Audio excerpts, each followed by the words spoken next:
संदीप जी, स्वागत है आपका आज के पॉडकास्ट में।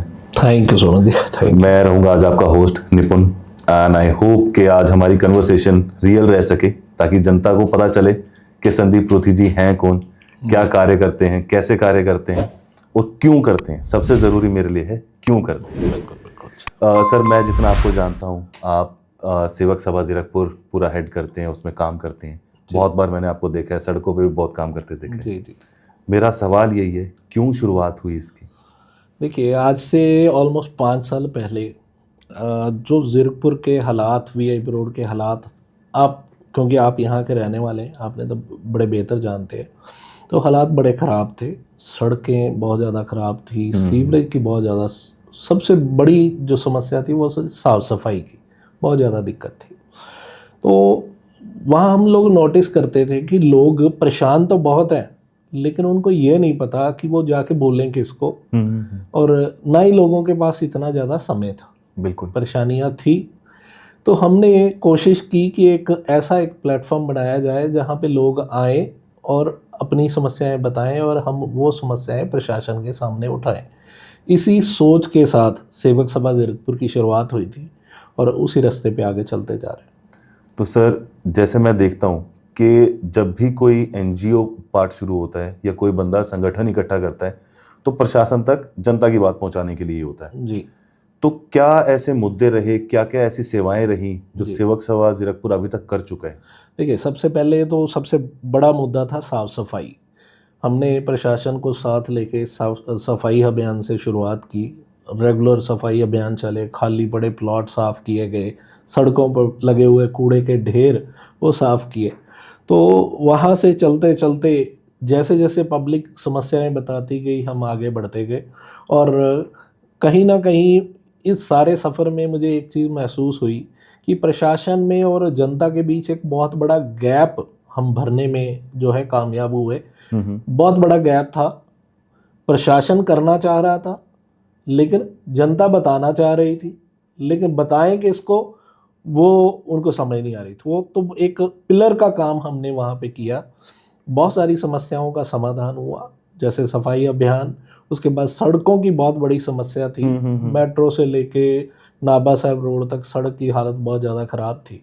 तो बहुत ज़्यादा प्रयास भी करने पड़े, डायरेक्ट इनडायरेक्ट वे से बहुत जगह जाके अप्रोच करनी पड़ी। तो कहीं ना कहीं आज मैं एक सेटिस्फाई अपने आप को फील कर रहा हूँ कि जो करना चाह रहे थे कहीं ना कहीं वो कर पाए। लेकिन क्या हम सिर्फ सड़कों तक ही सीमित है? इससे आगे बहुत कुछ है। तो क्या क्या चीजें और आपको लगता है कि अभी रहती हैं? 5 साल हो गए सर, देखो, सेवा सभा आपकी चल रही है। हाँ जी हाँ जी हाँ जी। क्या क्या रह गया? देखो, जो हो गया पहले उस पर बात करते हैं, जो रह गया फिर हम उस पर बात करते हैं। सबसे बड़ा चैलेंज था जो वो था डोमिनोज चौक से लेके स्काईलाइन पार्क तक सीवरेज लाइन का। आपने देखा होगा सीवरेज का पानी बहुत घूमता था सड़कों पे। तो वो एक बहुत बड़ा टास्क था। लोग 15-20 साल से उसके पीछे लगे थे, धरने भी किए, लोगों ने प्रदर्शन कर लिए, म्यूनिसिपल काउंसिल का घेराव किया, बहुत सारा कुछ हुआ, लेकिन रिजल्ट ज़ीरो था। सेवक सभा ने वहाँ अपना एक अच्छा रोल अदा किया। एक मांग पत्र डीसी साहब को दिया गया, उनकी नॉलेज में ये सारी चीज़ लाई गई, लेकिन करते करते करते उसमें भी ऑलमोस्ट 1 से 1.5 साल निकल गया। बीच में एक इंसिडेंट ऐसा हुआ, माया गार्डन फेज 3 का रहने वाला एक नौजवान जो घर से निकला एक्टिवा पे खाना पैक करवाने के लिए, और सड़क के बीच खड्डा था, पानी रुका हुआ था। आपको बताया सीवरेज का पानी, बारिश का पानी बहुत रुकता था। हम लोग स्विमिंग पूल कहते हैं उस एरिया को। खड्डे में टकराया और ट्रांसफार्मर की तारें खुली थी, उन तारों के ऊपर जाके गिरा और इमीडिएट उसकी वहाँ पे डेथ हो गई। जल्दी कोई उसको उठाने नहीं आया। सारी मार्केट बंद हुई, लोगों ने धरना प्रदर्शन किया, डोमिनोज चौक को जाम किया गया। वहाँ सारे प्रशासनिक अधिकारी आए और एक विश्वास दे के चले गए कि ये 15 से 20 दिन में ये जो है रोड का काम हो जाएगा, सड़कों के खड्डे भर जाए। लेकिन वो सिर्फ विश्वास ही था, उस पर काम नहीं हुआ। फिर 2 से 3 महीने बाद फिर बारिश दोबारा हुई, वैसे ही हालात फिर बन गए। तो तब हमने एक पक्का निश्चय कर लिया कि अब इससे आगे सोचना है। अब यहाँ की लड़ाई हम लड़ेंगे, जनता की लड़ाई हम लड़ेंगे। तो मन में वो सोच रख के कि उस बच्चे को, जो माँ बाप का इकलौता बेटा था, उसको इंसाफ दिलाना है। उसका इंसाफ यही होगा कि दोबारा ऐसा इंसिडेंट ना हो। बिल्कुल। ये सड़कें साफ हो जाएं, बढ़िया, ये पानी रुकता है, ये समस्या खत्म हो जाए। तो तब हमने इस लड़ाई को बड़ा किया और उसके लिए बहुत सारे प्रदर्शन भी हुए, जिसमें एक प्रदर्शन मैं आपको ज़रूर बताना चाहूँगा। हम लोग सारे इकट्ठे होके यहाँ, हम अपने साथियों को लेके बैनर अपने छुपा के अंदर संसद के बाहर, वहाँ पे इनका चल रहा था, सारे मिनिस्टर इनके आए हुए थे, मीटिंग थी। तो जैसे ही वो बाहर निकले, हमने अपने बैनर निकाले। बैनर पे लिखा था, समाज सेवी की सुनो पुकार, जीरकपुर की लो कोई तो सार। उसको मीडिया कवरेज मिल गई। मीडिया कवरेज मिली, वो बात उनकी कमेटी तक भी पहुंची और करते करते वो यहाँ पे 10 MLA होते हैं उस कमेटी में, वो सारे म्यूनसिपल काउंसिल जीरकपुर आए। उन्होंने सारे अधिकारियों को बुलाया और पूछा गया कि प्रायोरिटी वाले ऐसे कौन से काम हैं जो सबसे पहले होने चाहिए। तो प्रायोरिटी हमने पहले सेट की हुई थी। मांग पत्र का अगर गिनती में आए तो इतने मांग पत्र हमारे DC साहब के पास पड़े होंगे। तो सबसे पहला प्रायोरिटी का काम जो हुआ वो जीरकपुर के जो इस VIP रोड पे सीवरेज लाइन डालने का हुआ। डोमिनोज चौक से लेके स्काईलाइन पार्क और DPS रोड, ये मांग रखी गई थी। दोनों पे सीवरेज लाइन डल गई। सीवरेज लाइन डलने के बाद जब सड़क का काम शुरू होना था, तो तब ये महसूस होने लगा कि जो है सड़क का काम बहुत धीमी गति से हो रहा है। 4 लोग आते हैं, कसियां पकड़ के आ जाते हैं, जैसे सन 70 की सड़कें बन रही हो, तो आते टाइम पास करके चले जाते हैं। तो बहुत लोग परेशान थे। देखो, मार्केट है, दुकानदार हैं, उनके बिजनेस डिस्टर्ब हो रहे थे। तो उनके मांग पे जो है हमने फिर दोबारा उसका विरोध करना शुरू किया, प्रशासन को जगाना शुरू किया। लेकिन कहीं ना कहीं मुझे महसूस होने लगा, ये मेरी अपना पर्सनल थॉट प्रोसेस है, कि शायद यहाँ के पॉलिटिशियन इस बात से इनसिक्योर हो गए कि इतना बड़ा क्रेडिट है जो इनको चला गया, कल को ये कहीं हमारे बराबर ही ना खड़े हो जाए। तो इन्होंने, मुझे जो महसूस होता है कि इन्होंने उस काम को रुकवाया। लास्ट फाइनल डिसीजन हमने ये ले लिया, 12 सितंबर का हमने एक इनको अल्टीमेटम दिया कि अगर वो तब तक सड़क का काम स्पीड अप काम शुरू होता है तो ठीक है, नहीं तो हम भूख हड़ताल पर बैठेंगे। और हम 12 सितंबर को भूख हड़ताल पर बैठे। 4 दिन दिन रात वो भूख हड़ताल चली और उसके बाद प्रशासन जागा, सड़क का काम भी स्पीड अप हो गया। आज आधे से ज़्यादा वो सड़क बन चुकी है और बाकी काम चल रहा है। उसके बाद DPS रोड जो है वो शुरू होनी है। तो मुझे लगता है कि जैसे DPS रोड को फिर इग्नोर किया जा रहा है, तो ऐसा ही एक डिसीजन हमें शायद दोबारा भी लेना पड़े, भूख हड़ताल पे हमें दोबारा भी बैठना पड़े। तो ये वो काम है जो पिछले समय में हुए। डेंगू रोकथाम पे जो है हमने काम किया, प्लांटेशन पे जो है हमने काम किया, कि एक कमी बड़ी महसूस होती थी जीरकपुर में कि जीरकपुर में ग्रीनरी नहीं है। अब लोग कहते हैं ग्रीन एरियाज ही नहीं है। ग्रीन एरिया कौन से, ये भी एक सवाल था। आपने कभी महसूस किया है कि यहाँ पे जो बड़े बुजुर्ग हैं वो अपने आप को बड़ा डिप्रेस फील करते हैं? बहुत। वो क्यों फील करते हैं? क्योंकि उनके बैठने के लिए कोई जगह नहीं है। पहले क्या होता था कि मान लो एक सोसाइटी के गार्डन में अगर एक कोई बड़ा पेड़ लगा हुआ है, छाया वाला पेड़ है, तो बड़े बुजुर्ग उसके नीचे बैठे हैं, बातें कर रहे हैं। अब आप सोसाइटियां घूम के देखो, आपको कोई बड़ा पेड़ मिलेगा ही नहीं, है ना, आपको पेड़ नहीं देखने को मिलता। तो उस सोच के साथ हमने शुरू किया कि हम 1 लाख छायादार पौधे जीरकपुर में लगाएंगे। उस सोच के साथ हमने शुरुआत की। इसको आज 4 साल पूरे हो चुके हैं। हर साल 11 जून को हम इसकी शुरुआत करते हैं। 3 महीने का वो प्रोजेक्ट रहता है। हर साल हम वो पौधे जो है रेगुलर लगाते हैं। इसके अलावा जैसे आपने पूछा कि क्या क्या किया, तो एक सोच, जब हम सफाई अभियान चलाते हैं उन्हीं दौरान कई बार ऐसे इंसिडेंट हो जाते हैं कि आपको महसूस होता है कि आपको इस क्षेत्र में भी काम करना चाहिए। तो हमने ऐसा ही एक इंसिडेंट हुआ, उसके बाद हमने एक शुरुआत की 20 रुपए भरपेट खाना सेवा की। जी, देखा मैंने। वो मकसद था कि वो उन लोगों को कम कीमत पे खाना मुहैया कराना जिनकी बहुत कम सैलरी है और घर से वो सपने सजा के आए हैं कि पेरेंट्स को भी कुछ भेजेंगे, माँ बाप को भी कुछ भेजेंगे। तो उन लोगों के लिए उस सेवा की शुरुआत की गई थी। वो भी अब वैसे निःशुल्क कर दी गई, अब 20 रुपए भी नहीं लिए जाते, लेकिन वो सेवा एज इट कंटिन्यू चल रही है। अब यहाँ तक का सफ़र ये था, अब इसके बाद और बहुत सारा कुछ करना बाकी है। मेरा सर एक सवाल है बीच में, जब कुछ चीज़ करने निकलते हैं और कठिनाइयाँ आती हैं, जैसे आपको हड़तालें करनी पड़ रही हैं जी। बेसिक नीड के लिए, जो हमारा हक है, हमारे राइट्स हैं एज ए ह्यूमन, जी। एज ए सिविलियन, मैं देश का नागरिक हूँ, मेरे कुछ राइट्स हैं कि मेरे को अच्छी सड़क मिल जाए, बिल्कुल, अच्छे घूमने के लिए मेरा ग्रीन एरिया होना चाहिए, मेरे माँ बाप, सेफ्टी, सिक्योरिटी, वो सब चीज़ें मेरे को चाहिए। जी। कैसा महसूस करते हो जब आपको लगता है कि प्रशासन के सामने बात रखने के लिए इतना बड़ा स्टेप लेना पड़ता है कि हड़ताल करनी पड़ती है? देखो, ये कहीं ना कहीं मेरे हिसाब से शुरू से कल्चर ही यही चलता आया है ना। हम सुनते थे वो भूख हड़ताल पे बैठे, अन्ना हजारे जी भूख हड़ताल पे, ऐसी बहुत सारी बातें होती हैं। तो मुझे लगता है ये आज से नहीं है, शुरू से ही ऐसा है। ये होता इसी वजह से है क्योंकि गैप बहुत ज़्यादा है। जब बंदा वोट करने के लिए जाता है, वो घर से सोच के कुछ जाता है, लेकिन वहाँ जाके सिर्फ चोर निशान देखता है। सहमत हो मेरी बात? बिल्कुल, है ना। वो जाता है, चोर निशान देखता है, ये नहीं देखता कि जिसको मैं चुन रहा हूँ वो हमारे बीच रहने वाला बंदा है भी है या नहीं है ना। अगर वो बंदा देख के वोट डाली होती तो शायद हमें भूख हड़ताल पे बैठने की जरूरत ना पड़ती, शायद हमें सेवक सभा बनाने की भी जरूरत ना पड़ती। अब वो लोग जिनको चुना था वो गायब है, वो उनके मुद्दे उठाते नहीं है, तो उनके मुद्दे उठाने के लिए हमारे जैसे समाज सेवियों को आगे आना पड़ता है, उनके मुद्दे उठाने पड़ते हैं, क्योंकि पब्लिक तो परेशान है, उनको समाधान चाहिए।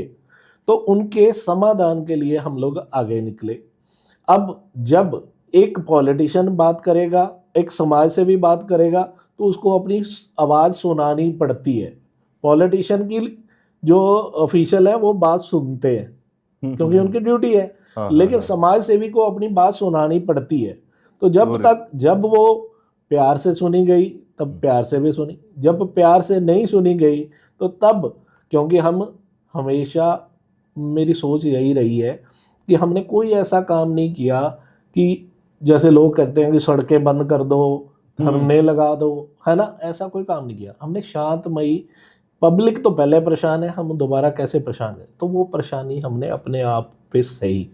भूख हड़ताल पे हमें इसलिए बैठना पड़ा क्योंकि हमें अब ये महसूस होने लग गया था कि पॉलिटिशियन ही हमारे काम रुकवा रहे हैं। तो सर अब what's the next big step, आगे क्या होने वाला है? देखिए, आगे बहुत सारा कुछ करने के लिए बहुत कुछ बाकी है। बहुत सारी ऐसी चीज़ें जिनकी फाइलें ये इनसिक्योरिटी के साथ रुक गई कि कहीं कल को ये हमारे बराबर ना खड़े हो जाए। मुझे ये लगता है कि ज़ीरकपुर को आज एक अच्छे नेतृत्व की ज़रूरत है। वो नेतृत्व जिसकी दूरदर्शी सोच हो, लंबी सोच के साथ चले और ज़ीरकपुर को एक बढ़िया डायरेक्शन में ले जाने वाली सोच आए। वो सोच तभी बदलेगी जब यूथ आगे आएगा, राइट। तो यूथ को आगे लाने के लिए हमने आज से ऑलमोस्ट 6 महीने पहले एक अनाउंसमेंट की थी कि हम आने वाले जो म्यूनिसिपल काउंसिल के इलेक्शन है उनमें सभी 31 वार्ड से नए चेहरों को आगे लाएंगे, नई सोच को आगे लाएंगे। आज हम उसी सोच पे चल रहे हैं। आज हमने एक अनाउंसमेंट कर दी है कि हम दोनों हस्बैंड वाइफ दोनों आ रहे हैं। वार्ड नंबर 23 से जो है वाइफ इलेक्शन लड़ रहे हैं, वार्ड नंबर 22 से मैं इलेक्शन लड़ रहा हूँ। ऐसे ही हम स्टेप बाय स्टेप सभी वार्ड के जो कैंडिडेट हैं उनके नाम अनाउंस करेंगे और उनको आगे लेके आएंगे। ये लाना क्यों ज़रूरी था, ये बड़ा सवाल है। आप वीआईपी रोड तक तो सीमित थे, मुझे पता था, जी। कि बाकी वार्ड्स का कैसे? हाँ, बाकी वार्ड्स का कैसे हुआ, जब हमने वीआईपी रोड का काम करना शुरू किया, वीआईपी रोड पे काम हुए, लोगों को जो है एक उम्मीद की किरण जागी, क्योंकि सब जगह हालात सेम है। आप पीर मशल्ला चले जाओ, आप ढगोली चले जाओ, आप बल्टाना चले जाओ, सब जगह आपको सेम हालात मिलेंगे। सड़कें खराब हैं, कोई पूछने वाला नहीं है, क्योंकि वो लोग हैं जो 20-20 साल से बैठे हैं, उन्होंने अपने अंपायर खड़े कर लिए हैं, उनके पास पब्लिक के लिए समय नहीं है। ये समस्याएं शायद उनको समस्याएं लगती ही नहीं है। ये सीवरेज वाली समस्या है, कोई समस्या है, सड़कों वाली समस्या कोई समस्या है।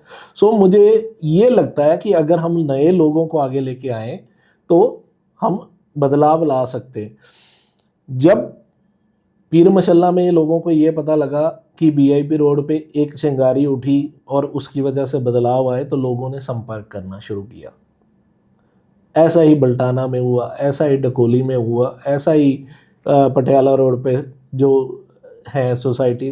तो नए नए लोग साथ जुड़ना शुरू हुए। जैसे लोग साथ जुड़ना शुरू हुए तो हमने अपना दायरा बढ़ाया।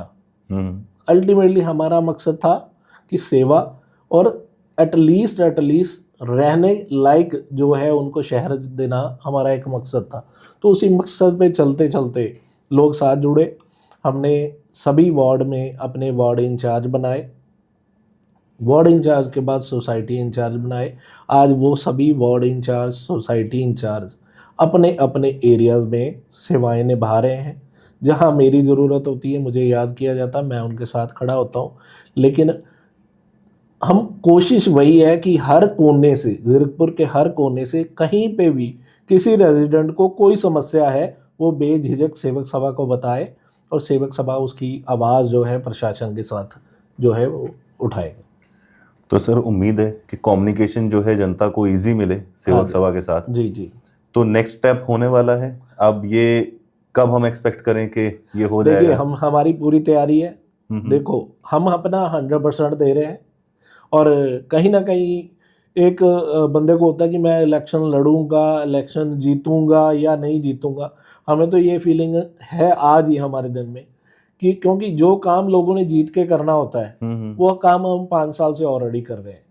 तो हमें तो ये लगता है कि हम जनता के चुने हुए नुमाइंदे पहले ही हैं। लेकिन चलो, जो एक बना हुआ है सिस्टम, तो उस सिस्टम के हिसाब से भी चलना ज़रूरी है। वो ज़रूरी क्यों हो गया? क्योंकि अब हम लोग उस सिस्टम का हिस्सा बनना चाह रहे हैं। हिस्सा क्यों बनना है? क्योंकि ऐसे बहुत बड़े बड़े काम जो सिस्टम का हिस्सा बने शायद नहीं हो सकते। आप शायद इस सारे सिस्टम को समझते होंगे कि ये चलता कैसे है। गांव में सरपंच बनाया जाता है। सरपंच क्यों बनाया जाता है? क्योंकि वो उस गांव की एक नुमाइंदगी करेगा। कभी भी उस गांव पे कोई समस्या आती है, सबसे पहले वो खड़ा होगा। गांव के किसी रेजिडेंट को अगर कोई समस्या आएगी तो उसको जाके बता सके। यही सेम ये शहर है, जो शहरों को बांट दिया गया वार्ड में। हर वार्ड का एक नुमाइंदा बनाया जाता है जिसको हम काउंसलर बोलते हैं। काउंसलर इसीलिए बनाया जाता है कि उस वार्ड में किसी को भी कोई समस्या हो वो उनको बताएं और वो जाके एक हाउस मीटिंग होती है, उस हाउस मीटिंग में जाके उस मुद्दे को उठाएं और उसका मता डले, और मता डलेगा तो काम होगा। लेकिन बदकिस्मती ये है यहाँ की कि 50% काउंसलर जो हैं वो हाउस मीटिंग में नहीं जाते। हाउस मीटिंग में ही नहीं जा रहे हैं काउंसलर? जब वार्ड का मुद्दा नहीं उठाया जाएगा, जब वार्ड का मुद्दा नहीं उठेगा तो उसका मता कैसे डलेगा? अगर मता नहीं डलेगा तो काम कैसे होगा? इसका मतलब यही कि उन लोगों के पास इतना समय नहीं है कि वो शहर के लिए कोई काम कर पाए। इसमें मैं गलत उनको नहीं मानता, मैं गलत मानता हूँ वोटर्स को, पब्लिक को। क्योंकि वोट करते टाइम वो ये नहीं देखते कि जिसको हम वोट कर रहे हैं क्या वो हमारी समस्याओं को समझता भी है या नहीं है, हमारे वार्ड की समस्याएं उनको पता भी है कि नहीं है, वो हमारे बीच रहने वाला है भी है या नहीं है। जो रह चंडीगढ़ रहा है वो वीआईपी रोड की समस्याओं को कैसे समझेगा? वो नहीं समझ सकते। तो इस सोच के साथ हम नए चेहरे, वार्ड वाइज चेहरे आगे लेके आ रहे हैं ताकि जो समस्याएं अभी तक रेजिडेंट ने सही, आने वाले समय में वो ना सहे। सर एज अ वोटर ना, मैं आप बात बिल्कुल सही कह रहे हो। मेरे दिमाग में चलती है नेशनल पार्टी, कि नेशनल एक नेम है, इस पार्टी का जो इंसान है मैं उसको वोट करूंगा। एज अ वोटर ये हमारे बीच में प्रॉब्लम है, जी और ये लगा लो कि मेरे परिवार में या तो मुझे सिखाई जा रही है या मेरी सोच वैसी बन चुकी है, क्योंकि नेशनल मीडिया के ऊपर उसी चीज को हाईलाइट किया जाता है, ब्रांडिंग सबसे ज्यादा उसी चीज की हुई होती है। जी जी। हम भूल जाते हैं, ना ही हमारे सामने हाईलाइटेड है वो लोग जो काम कर रहे हैं, क्योंकि हर इंसान जो सेवा भाव से काम कर रहा है वो अपने आप को ब्रांडिंग नहीं कर रहा, वो काम करता रहता है अपना। जी जी जी। लेकिन आपकी बात बिल्कुल ठीक है, अगर मुझे पता हो कि मेरे एरिया में ये इंसान आगे बढ़ के काम करता है, मुझे उसको वोट बिल्कुल देना चाहिए, उसको सपोर्ट करूंगा तो मेरी सपोर्ट होगी, बिल्कुल बिल्कुल क्योंकि वो इंसान मेरे लिए सोच रहा है। बिल्कुल आप बिल्कुल सही दिशा में सर ये काम कर रहे हैं, एंड आई होप जनता को ये बात समझ आ जाए कि जो सेवा कर रहा है उसको समझो और उसको सपोर्ट करो, ताकि अपना थोड़ा आराम हो जाए एक जीवन एक बात मैं और आपके माध्यम से कहना चाहूँगा कि बदलाव तभी आ सकता है जब हम वोटर हैं तो। में। यहाँ की बदकिस्मती मुझे लगता है अब तक की यही रही है कि यहाँ ये शहर बसाया है बाहर से आए हुए सारे लोगों ने, कोई हरियाणा से आया, कोई पंजाब है, हिमाचल कोई है। इधर है, पूरे इंडिया से लोग यहाँ बसे हुए हैं। लोग आ तो गए, रह भी रहे हैं, कोई 10 साल से 15 साल से रह रहा है, लेकिन लोगों ने वोट नहीं बनवाई। जब तक हम वोटर नहीं है हम किसी को सवाल नहीं कर सकते, राइट। अगर हम वोटर हैं तो हम किसी को सवाल कर सकते हैं कि ये सुविधाएं हमें क्यों नहीं मिल रही। तो अगर आप बदलाव लाना चाहते हो, सही मायने में अच्छे नुमाइंदे आगे लाना चाहते हो, तो आप सबसे पहला काम अभी ये करो कि आप अपनी वोट बनवाओ, अपनी बनवाओ, अपने नियर डियर। देखो बेसिक ड्यूटी अपनी समझते हुए इसको कि जिन लोगों के वोट नहीं बने हुए उनकी वोट बनवाना अब ये आपकी जिम्मेवारी है। मैं आपके माध्यम से आपके व्यूवर को ये जिम्मेवारी दे रहा हूँ कि एक जिम्मेवार नागरिक बनो, वोट बनवाओ। घर में जो बच्चे जिनकी उम्र 18 साल हो चुकी है उनकी भी वोट बनवाओ। जो घर में 60 से 70 साल 80 साल के बुजुर्ग हैं उनकी भी वोट बनवाओ। क्योंकि एक एक वोट जो है वो चेंज लाएगा, बदलाव वही लाएगा। अगर वही पुराने वोटर जो पहले से जुड़े हुए हैं तो फिर बदलाव पॉसिबल नहीं है। तो नया वोटर, नई सोच जब आगे आएगी तब ये बदलाव आएगा। बिल्कुल सही सर। अब मैं अपना एग्जांपल दूं, मुझे तकरीबन 8-10 साल हो गए यहाँ पे, 8 से 10 साल मैं यहाँ पे रह रहा हूँ। लेकिन क्या होता है कि मेरा शहर ही नहीं है जी, मेरा तो होम टाउन वो है, मैं जहाँ से आया हूँ, मैं हरियाणा से हूँ, कुरुक्षेत्र डिस्ट्रिक्ट से। तो कहीं ना कहीं वो रहता है कि मैं तो कुरुक्षेत्र का हूँ और अपने चाचे ताऊ खड़े होंगे जी, इलेक्शन में कोई होगा तो उस पर वोट करने जाना है, हमारी वहाँ वोट वहाँ गिनी जाएगी। ये भूल जाते हैं कि यहाँ रहते इतने साल होंगे भाई, तेरे को यहाँ भी सेवा चाहिए, तुझे यहाँ भी कोई चाहिए जो तेरी बात रख सके। ये एक आम इंसान की तरह मैं आपको सोच बता रहा हूँ, सॉरी। ये नज़रिया हमें बदलना पड़ेगा। क्यों बदलना पड़ेगा? जो यहाँ आ गया वो यहीं का होके रह जाता है। ये ऐसा शहर है, कारण चाहे यहाँ पे हेल्थ फैसिलिटीज़ समझ लो, है ना, मेडिकल फैसिलिटीज़ समझ लो, चाहे बच्चों की एजुकेशन समझ लो। मुझे नहीं लगा कि कोई ऐसा देखने को आया जो आया था और 2 साल लगाए, 3 साल लगाए, वापस चलेगा। कोई 15 साल से बैठा है, कोई 20 साल से यहाँ बैठा है। लेकिन अगर हम ये माइंडसेट रख के चलेंगे कि हम जहाँ होम टाउन पे जहाँ हमारी वोट है वहीं रहे, तो फिर हम यहाँ सवाल नहीं कर सकते किसी, है ना। और उसी हालात में ढल जाना, मुझे लगता है ये सबसे ज़्यादा खतरनाक चीज़ है। जब आप कुछ गलत हो रहा है और आप उस पर बोलोगे नहीं, आप उसको चैलेंज नहीं करोगे, तो मुझे लगता है ये बहुत गलत हो रहा है। मैं तो ये यहाँ तक कहता हूँ, आप सिर्फ वोटर ना बनो, आप यहाँ के पॉलिटिशियन बनो, सोच पॉलिटिशियन वाली रखो। क्या उन लोगों ने परमानेंट नाम लिखवा रखा है जो 40-40 साल से राजनीति कर रहे हैं? हमारे बच्चे क्यों नहीं राजनीति में आ सकते? हम क्यों नहीं राजनीति में आ सकते? सोच ऐसी बदलो। हम तो वोटर पे ही रुके हुए हैं। अभी तो वोटर भी नहीं बन रहे सर, मेरे जैसे लोग तो सबसे पहला प्रायोरिटी का काम यही है। सबसे मेरा यही निवेदन है कि सबसे पहले यहाँ के वोटर बने, नए लोगों को चुनकर आगे लाएं। लोग वो चुने। मैं ये नहीं कहता कि सेवक सभा के सारे लोग सेवक सभा के ही आने चाहिए, मैं ये नहीं कहता। आप बंदा देखो, क्या वो बंदा आपके वार्ड की आवाज़ बन रहा है? क्या आपके सुख दुख में आपके साथ खड़ा हो रहा है? क्या आपके वार्ड में वो सारी फैसिलिटीज़ मिल रही हैं जो मिलनी चाहिए? सबसे अमीर कौंसिल है ये, म्यूनसिपल कौंसिल सबसे अमीर है, पैसे की कमी नहीं है, रेवेन्यू बहुत है। तो ये तो चाहे चांदी की सड़कें बना दें, इतना पैसा म्यूनसिपल काउंसिल के पास है, लेकिन क्या आपको बेसिक सुविधाएं, अभी बात कर रहा हूँ, वो मिल रही हैं? अगर नहीं मिल रही तो हमें कुछ ना कुछ बदलना पड़ेगा।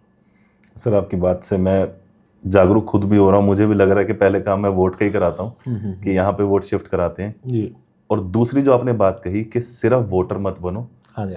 पॉलिटिशियन वाली सोच रखो। जी। क्योंकि अगर मेरी समस्या मैं खुद सोल्व करने की पावर रखूंगा तो मेरी समस्या तो बहुत लोगों की है, बिल्कुल। मेरे आसपास की बहुत जनता है जिनको सेम दिक्कत होगी। जी। जिन सड़कों में मैं चल रहा हूँ उन्हीं सड़कों पे उन्हें भी तकलीफ हो रही है। बिल्कुल बिल्कुल। जो फैसिलिटीज में मुझे, जो लाइटें नहीं जल रही, जो ट्रैफिक लाइट्स बंद पड़ी हैं, XYZ बहुत सारे काम होते हैं जो म्यूनसिपल कॉर्पोरेशन के अंडर आने चाहिए, हाँ जी, हाँ जी। जो नहीं हो पा रहे।